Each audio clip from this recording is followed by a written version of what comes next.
Her aggressive cancer awareness campaign has propelled her non-governmental organization to the forefront of the fight against cancer.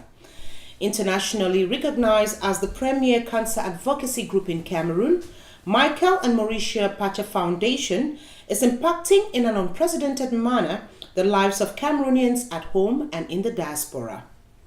The guest and out in front is Stella-Maris PATCHA, the president of the Michael and Mauricia PATCHA Foundation, a tireless advocate for equal access to a healthy and productive life. Her passion has earned her multiple awards and other recognitions.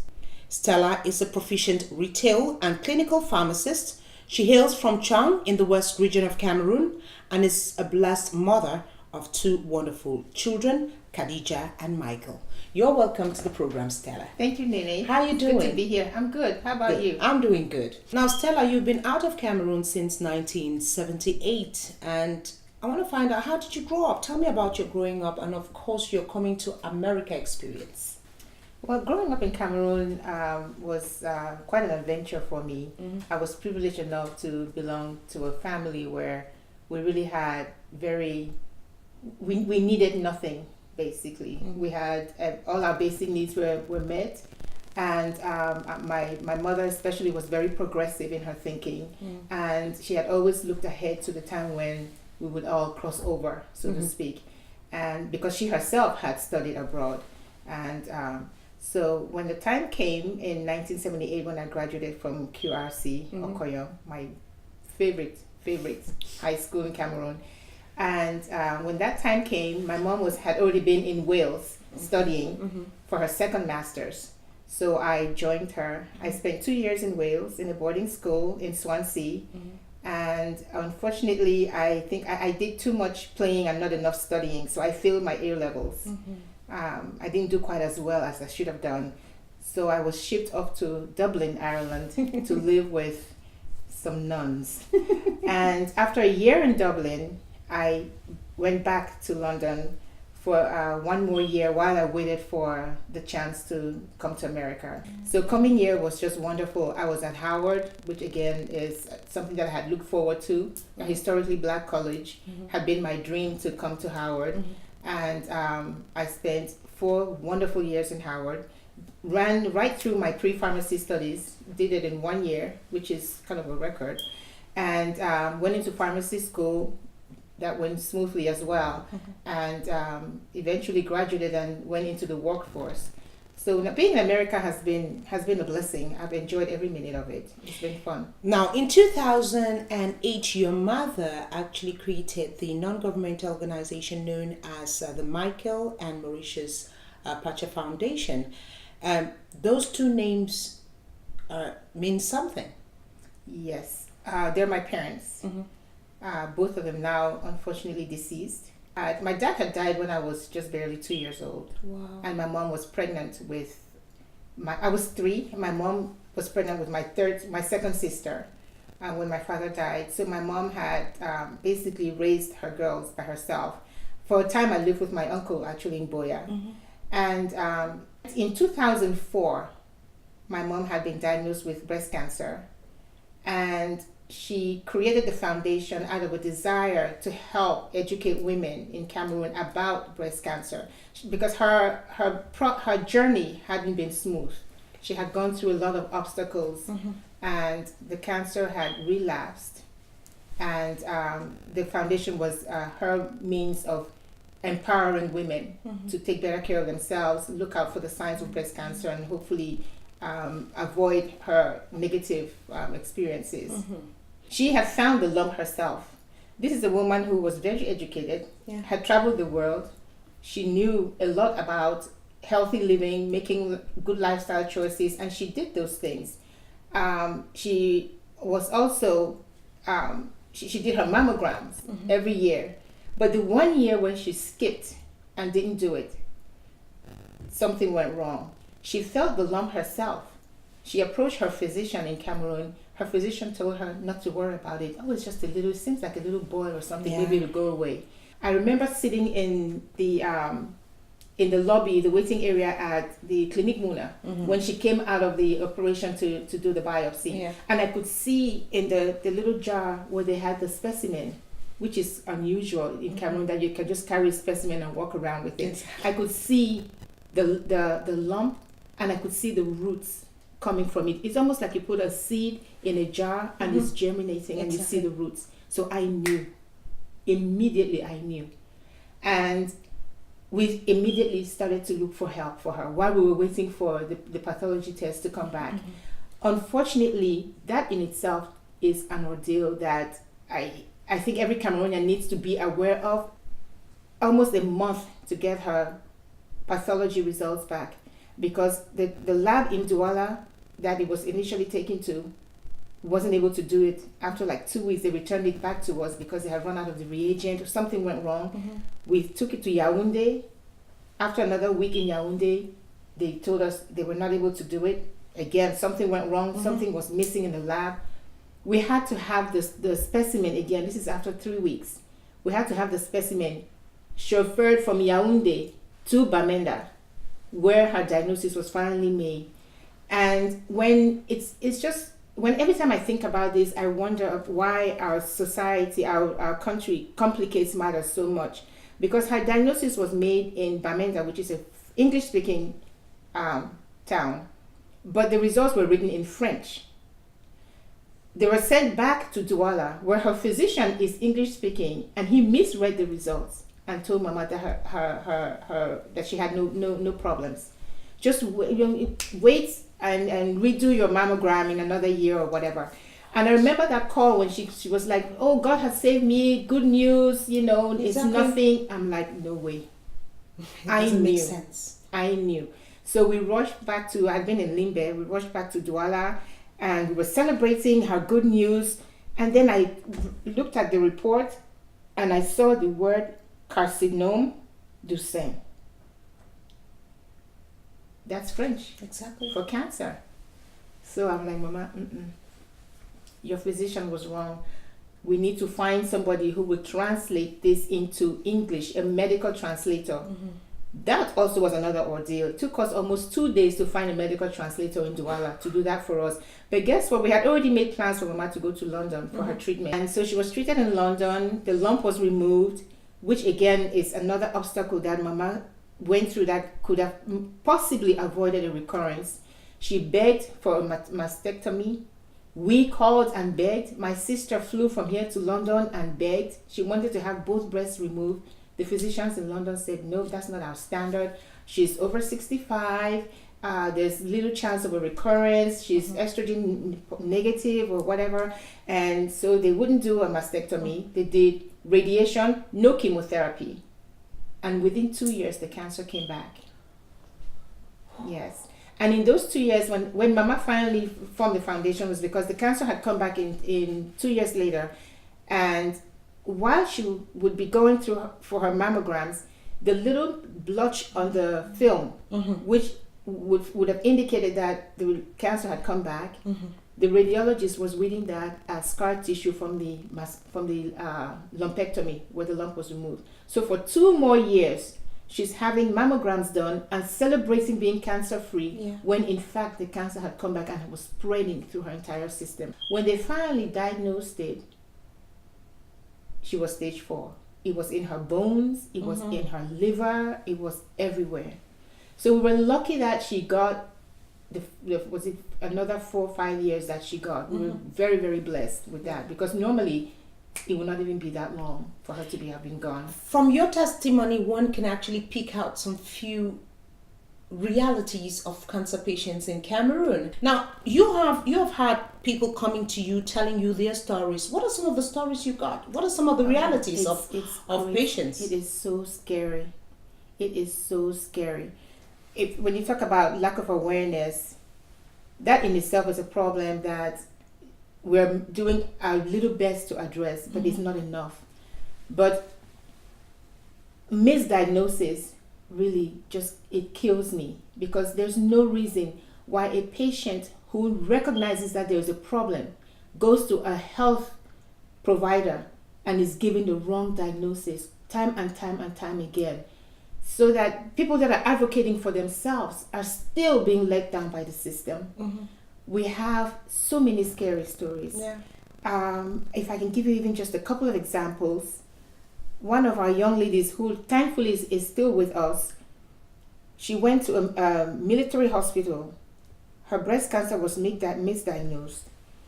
7 months later, she finally got the correct diagnosis. She had to have surgery, pay $700,000 for the surgery. That in itself is a problem, because how many Cameroonians can afford 700,000? Francs, not dollars, I'm sorry. People that I talk to, if your physician is not asking you if you've examined your breast, if they're not asking you if you've had a mammogram and you're of a certain age, then you need to find somebody else. Or you need to go back and say, doctor, how come? How come? How is this possible that you're not educating me about how I can better take care of myself? My concern would be the government's relation with the people there in Cameroon. How is the government helping to educate the community about cancer, helping to subsidize diagnostic testing for cancer and screening tests for cancer? How is the government helping with cancer treatment? That hasn't come yet. I've had meetings with members of the government, including Professor Doe of the National Cancer Control Committee, pushing hard that we need more. And I understand the government is trying. They did allocate money in the budget for the Cancer Control Committee, but it's by no means enough. There's so much more that needs to be done. The problem is it's almost beyond imagination how bad it can be. I don't believe that even the stats that we see on paper and online reflect even half of what's going on in Cameroon with relation to cancer. Now, they say, I know for one thing that cancer is genetic. Do you feel afraid? Your mother died of breast cancer. Do you feel afraid of this thing? Are you scared? Do you wake up at night having this nightmares like it's coming after me, maybe? It's most definitely a scary thing. Cancer does have a genetic component, that's for sure. And because my mom, which is a first-degree relative, had breast cancer, and not only that, my cousin died from leukemia, first cousin. My aunt, my mom's younger sister, is now getting treatment for thyroid cancer. So I am very high risk. And that's the reason why when I do my yearly checks, I don't only get a mammogram, I also get a sonogram. Quickly tell me about the concrete actions that you've taken so far. What have you been doing during this past years? CASEC is our instrument for the foundation's work. And CASEC stands for Cancer Awareness, Screening, Early Detection or Diagnosis, and Care. And everything we do falls in the realm of CASEC. We hold workshops, and that falls under awareness, of course. Workshops, health fairs, workshops where we teach people not only about what cancer is, but about how to help yourself detect cancer. We teach them to do the breast self-exam. We teach men how to do the prostate self-exam, because that's important also for men. And men and women, partners, to do it for each other. We hold health fairs and participate in health fairs that are organized by our partners. We have the annual walk every year. It's here and in Cameroon as well. We have, of course, the medical missions. That seems to be what we're most widely known for. That's our flagship program. And the medical missions have really exposed the foundation to a lot of impact in lessening the burden of cancer. During the medical missions, for example, and I keep going back to that because that might be our best measure, we have screened so far 12,000 people, and 62 women have been treated for pre-cervical cancer, which that in itself, I believe, is quite an accomplishment. The impact on the individual, you cannot quantify. You've saved somebody's life. You've given them hope. Those that have come and been found to be negative have a renewed self of worth. Women that we have touched on and provided artificial breasts for, we have young ladies, 21, 30 years old, who have had mastectomies. You know how devastating that can be for a woman. We have given them hope and a sense of beauty. we've relieved them of the stress of having to deal with cancer, those that have been treated. And I believe that we have given back to the community, to the Cameroonian community. We've given back lives, manpower, sustainability for the economy, for the family. We've given families back their mothers and their fathers by preventing them from having to go through the cancer, pain, and eventual death. So we'll continue to do those. We are also speaking with, we're looking for partnerships. We're trying to twin Cameroonian institutions with institutions here to advance cancer care in Cameroon, to build capacity in Cameroon. That's something that is ongoing. We are discussing about how to assist some of the hospitals with the palliative care programs, which we've talked about. So there's a lot that we're doing. Some of it's still in the background, but as far as the community, we're actively out there seeking out cancer patients, helping them with their treatment, helping women with and mostly mammography. We have not really gotten yet into the prostate self-exam for men as much as we would like to, because funding is an issue. But we're definitely out in the community in Cameroon and here as well, seeking out people who need help, who we can help. You've made a lot of summer field trips in Cameroon. Tell me about that. Most of my trips to Cameroon have been under the auspices of the medical missions, and it's really, for me, the highlight of my year every year. We're planning one again in June. We're going to Bafang and Bana and Bangante this year, and we basically have the notion that in order for the foundation to make an impact and a lasting impact, we come in once a year with medical experts from here and other parts of the world. We have volunteers coming in from England, sometimes from Nigeria. We come into Cameroon, we partner with the professionals on the ground, and we provide services ranging from not only cancer care. Now we've expanded because the lack of resources makes it kind of hard to just come in and do cancer and leave. When people hear that you're around, they come with everything that bothers them. So we have expanded the reach of the mission. We've included cardiac screening now through the Shishon Cardiac Hospital. We have Dr. Bwele and Ascovim coming to do surgeries. We have the Cameroon Baptist Convention, CBC. They are our partners for cervical and breast screening, and they do a fantastic job. We have HIAMS, which is a institution in Boya that trains allied health clinicians. They supply us with a lot of volunteers, and we've had HIAMS as a partner since the very first mission. Okay. Now, you tell me that you work under a banner, CASEC, and it pays a lot of attention on early prevention and detection. Now, can you explain to me the strategy? Okay. Prevention and early detection are the keys to surviving cancer.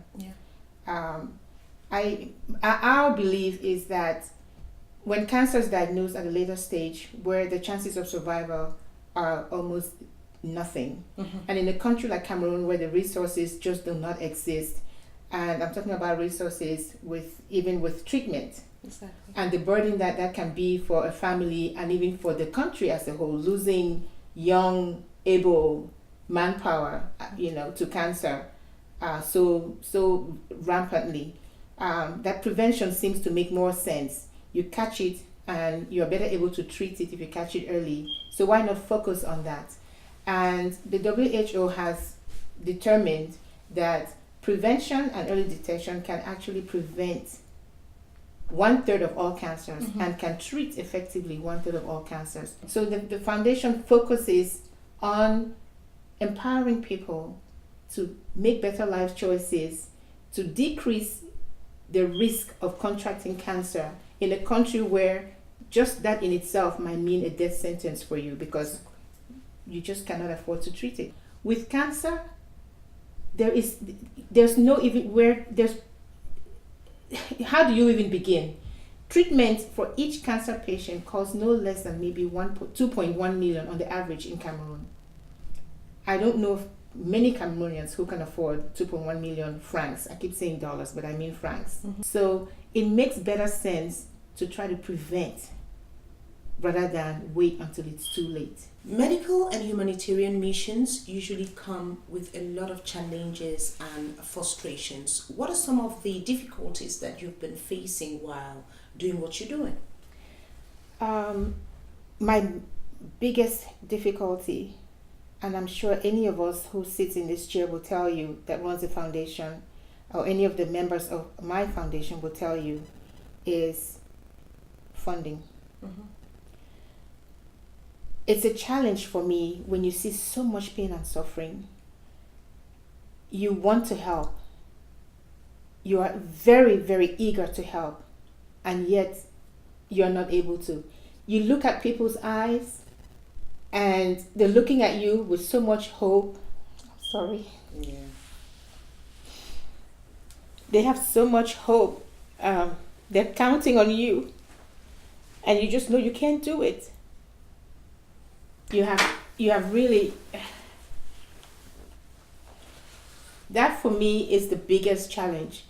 When we go back and we look at patients who come to us, and when they're coming to you, they have so much hope in it. Yeah. They believe that the answer has come. They're going to be relieved. And you promise them that you will do your best. And yet you try and you try. How do you go back and how do you let them down, knowing that you're probably letting them die? So that for me is the biggest challenge of running this foundation. I wish there was a way that I could just wave a magic wand and have everybody be taken care of. It weighs on me greatly. It really does. I've given up so much to run the foundation, and I'm not just talking about financially. I've had to miss my kids, my daughter's high school graduation because it coincided with the medical mission, and my son's graduation from middle school as well. I have to sit my kids down and explain to them there's somebody somewhere who needs this at this time. You will hopefully have other graduations. You will have other reasons to celebrate with me. But there's this is it's a gift that I cannot lay down. The cost of executing your mission is huge. Where do you get your financing from, and how do you manage accountability? We live in a community that is so giving, so giving. Our major donors are private citizens of the Cameroonian community here and in Cameroon. And I cannot tell you how indebted I am to them. We have, of course, our fundraising event once a year. That brings in some money. But even though our work is more than the medical mission is our biggest expense. And so when I speak about funding, I always use that as a reference. Each medical mission costs us cash, if we had to pay cash out of pocket, anywhere from 60,000 to 90,000. This last medical mission was about 90,000. We're talking about 45 million CFA francs. Thank you. And so we're so grateful for everybody who contributes in one way or another. Tell me a little bit about your short and long-term projects. Short-term medical mission coming up in June, and this year also we're going to Sierra Leone with ASCOVIM. So we have 2 medical missions, and we have been approached by the Gabon community to go to Gabon. So if everything works out, we might be going to Gabon as well. Those are some of our short-term goals. Long-term, we're working on this twinning agreement with the University of Douala and the University of Maryland. We hope that we can get an agreement in place by the end of this year so that oncologists at University of Maryland can partner with University of Douala in training, treatment, hopefully maybe even building a cancer treatment center. Why not? Our ultimate goal is maybe to have a cancer treatment center in each region of Cameroon, if it were possible. That would really make our dreams come true. That's something to look at for the long term. And we're also working on a mobile screening van. These are screening vans that are already equipped. They come to you for free. There's funding already allocated by the WHO and the IMF. We just need our government in Cameroon to sign on paper and say it's okay. You can bring those in. 2 years we have not been able to get that accomplished. How can people get involved in your work? How, those who want to help, those who want to contribute financially, maybe, I don't know, maybe manpower, what do they need to do? How can they get involved? We are the People's Foundation. All you have to do is have the heart to give back and the willingness to volunteer some time towards that heartache, and you're in. I'm on Facebook, Stella PATCHA on Facebook. Of course, also through our website, www.patchafoundation.org. Send a message through the website. You can send me an email. I'm on WhatsApp. I'm very easy to access. Okay. My phone number is public because it's on almost all of our materials, yes. Our publicity materials. So I'm very easily accessible. In Cameroon, we have an office in Accra, Douala, and our manager in Cameroon, her name is Ariane Moko, Moko. She's on Facebook as well. That might be easier for people to just, tap her on Facebook and contact her. Good. Now we've come to the end of the first part. I'm going to take you to the second part, which is known as TTAC. Stella, your strength. Compassion. Your weakness. Compassion. 3 qualities of a good or of a humanitarian. Integrity. Empathy.